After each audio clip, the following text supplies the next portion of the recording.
So I would really like to explain what Symptomsky is about and why I decided to create this channel. I personally have experienced being mistreated by a doctor and have witnessed many times how doctors don't care about their patients, not even the slightest. But there was one case recently that really struck me. The patient was a young man in his 20s, and he developed very common symptoms such as waking up at night or constant nightmares, depression, and sort of panic states sometimes.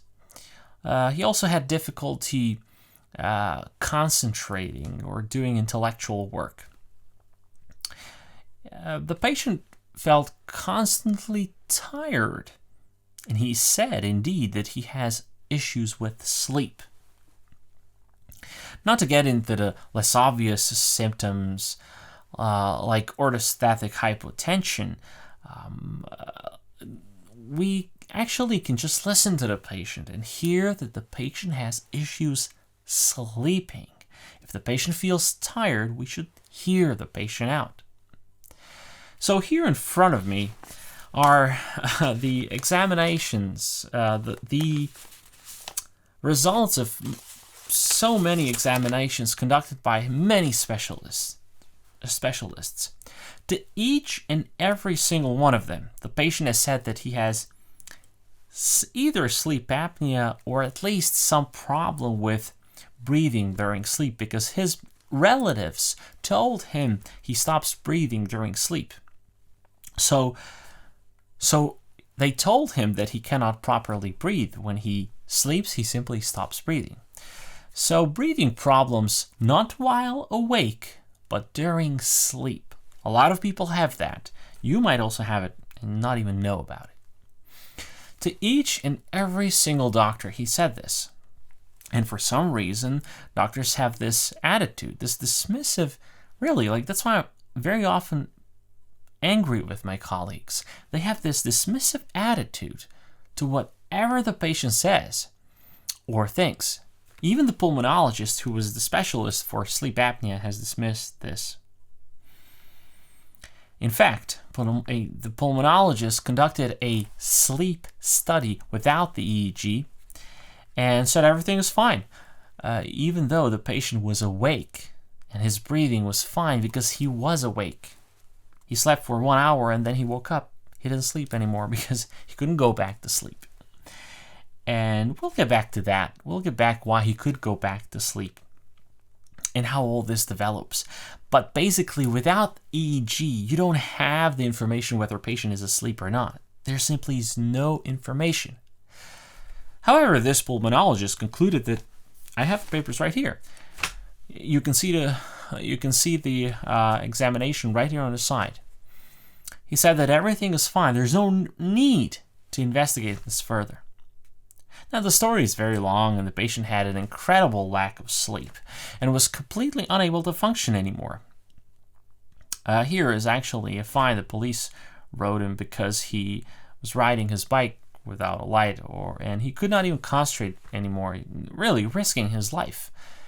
At the end, they told him that he has no breathing issues, and they actually gave him drugs. Here are the drugs that psychiatrists prescribed. Those are dangerous psychoactive substances.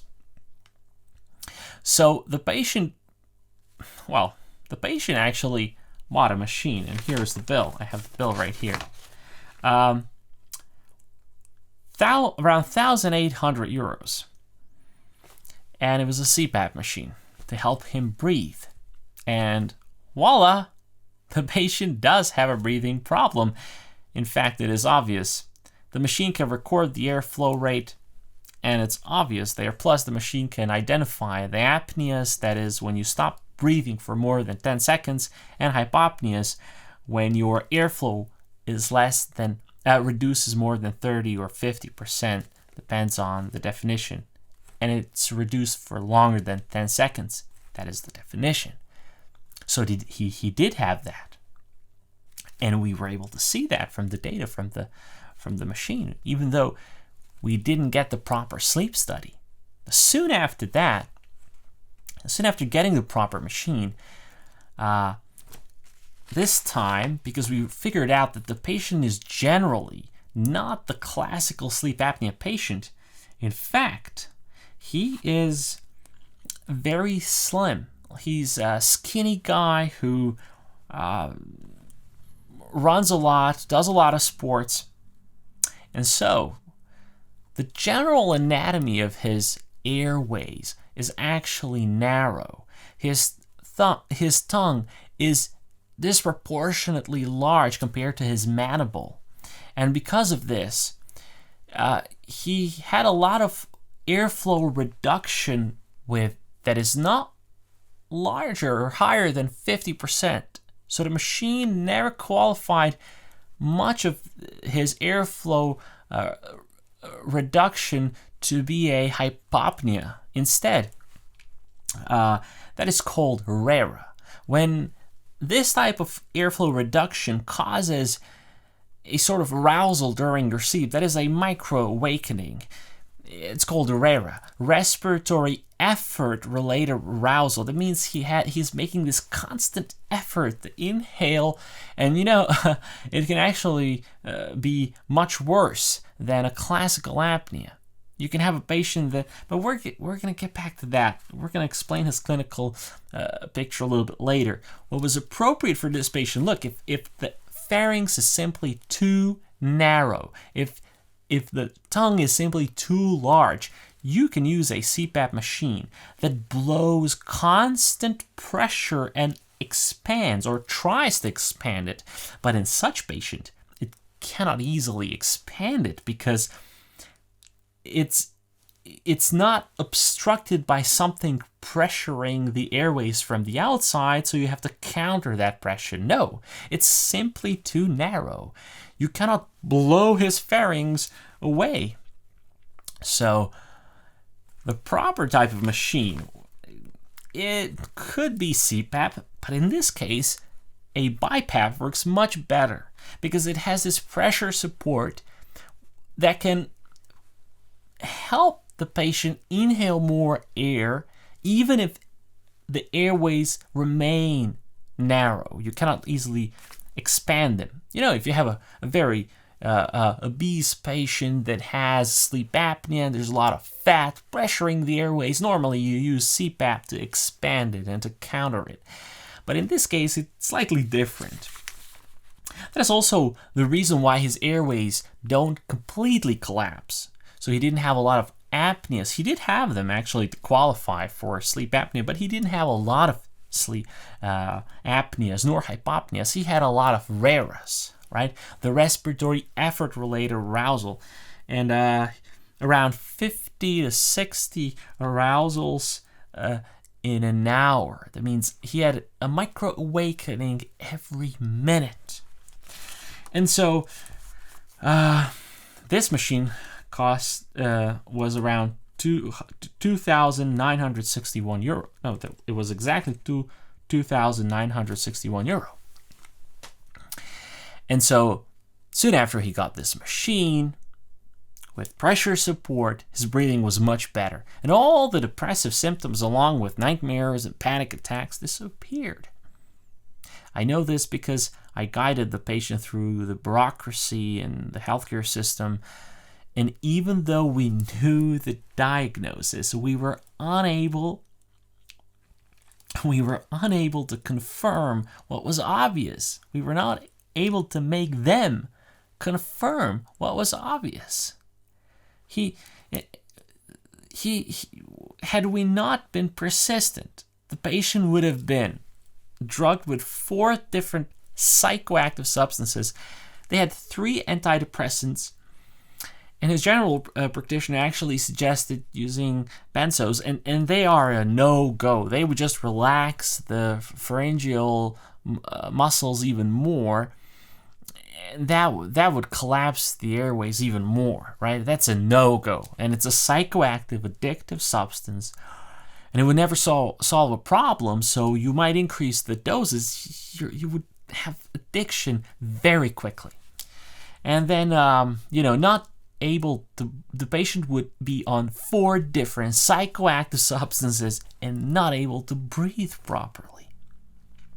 So the reasons why this happened there are many. And so what really went wrong here? Well, first of all, the doctors and my colleagues, they did not want to listen. They did not listen to the patient. The pulmonologist had to use the EEG. That's the second problem. They did not follow the guidelines. He had to use the EEG, which we did use later, by the way, in the second sleep study, and it confirmed everything we suspected.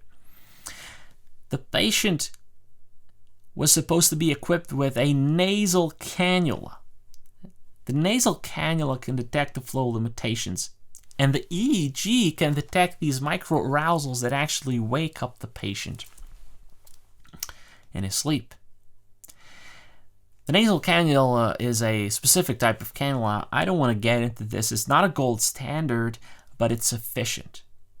And now, to get the sleep study, that's the third problem. So we first had the problem that doctors didn't listen. The second, they did not follow the guidelines. And the third problem, when they do follow the guidelines, they follow them on stupid places, on idiotic places, right? They follow the guidelines where signs are obvious. Everything is there. Every clue is there. The patient cannot breathe, right? His relatives said he stops breathing during sleep.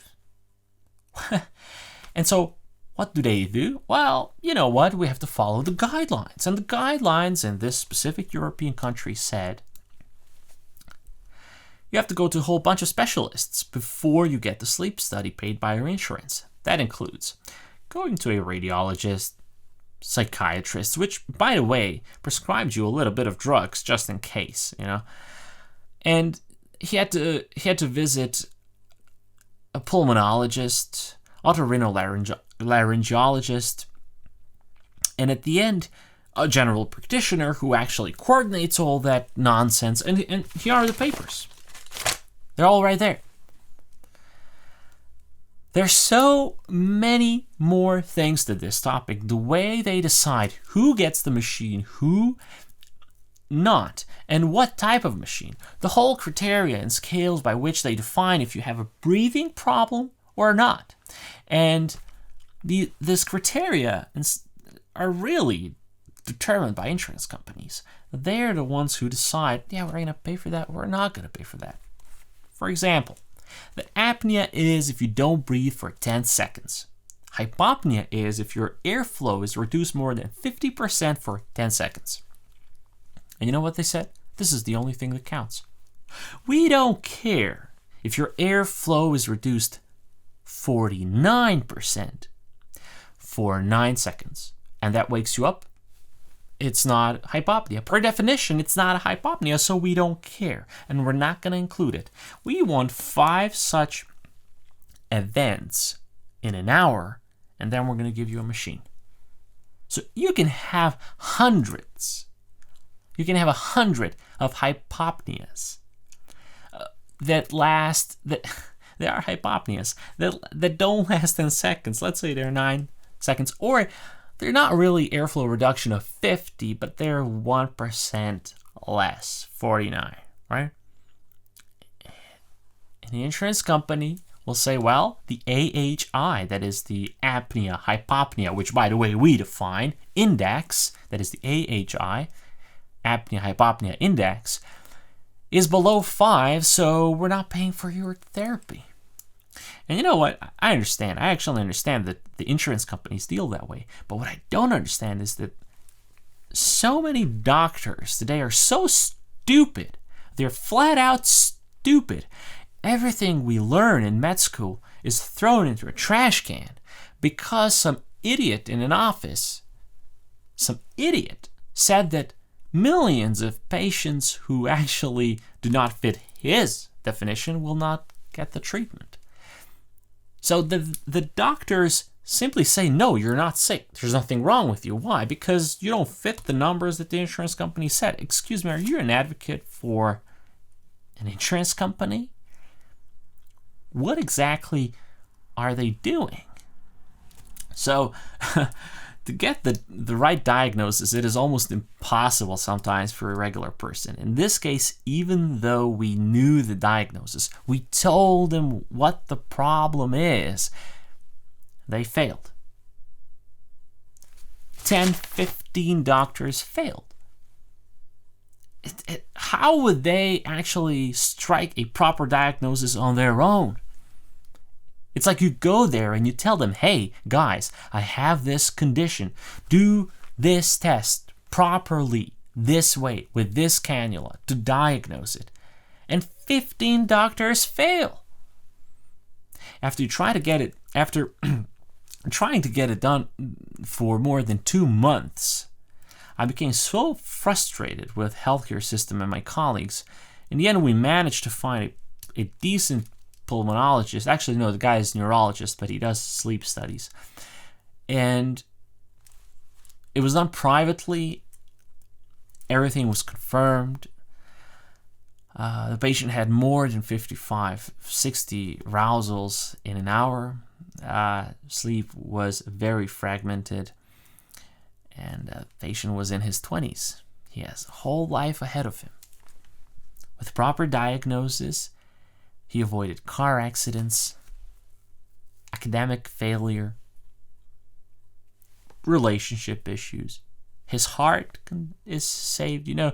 This type of condition affects cardiovascular system tremendously. And if it develops into a more severe type of obstructive apnea, not just the resistance, not just the flow reduction, but if it becomes an apnea that actually has significant oxygen reduction to the brain, it can cause permanent damage. It can result in difficulties concentrating and memory, spatial orientation, and so on.